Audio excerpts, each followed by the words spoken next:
Hi Fifs, today we are going to be making ogbono soup and these are the proteins I'm going to be using for it. Once again, welcome back to my channel, and also let's proceed in making the soup. I'll be cutting these proteins into smaller sizes, and also I'll be using different type of proteins to prepare this. And the proteins I'll be using are beef, chicken, cow skin and tripe, which is also known as a offer. In this place, you don't steam your meat immediately after washing. You boil and throw out the first water because the slaughter here is like a cold room and which is not same like the African. So I have to boil and throw the first water away in case it's been preserved with any chemicals.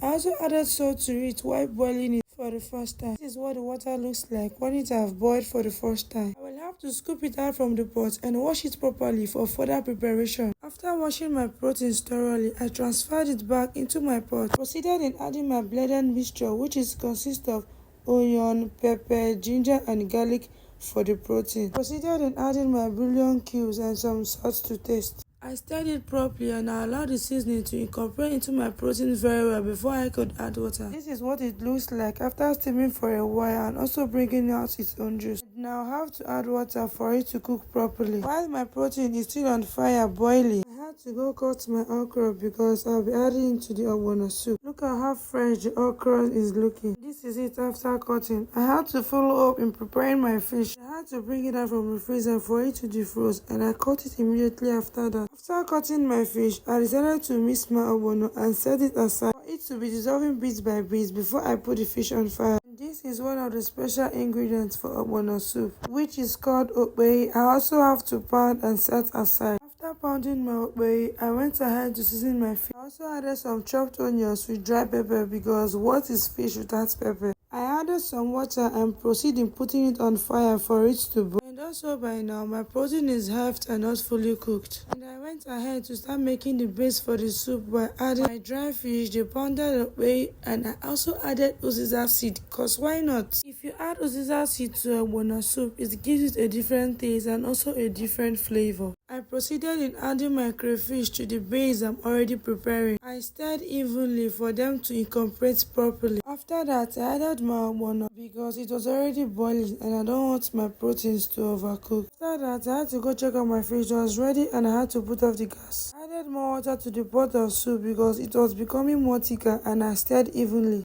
At this point, I tested to check if it needed any adjustment. I added some crayfish and a little bit of salt for the taste to balance. After that, I proceeded in adding my okra because it was ready. And I stirred properly to allow the okra cook for a while. At this point, it was looking so yummy. We have something left, which is our blanched spinach.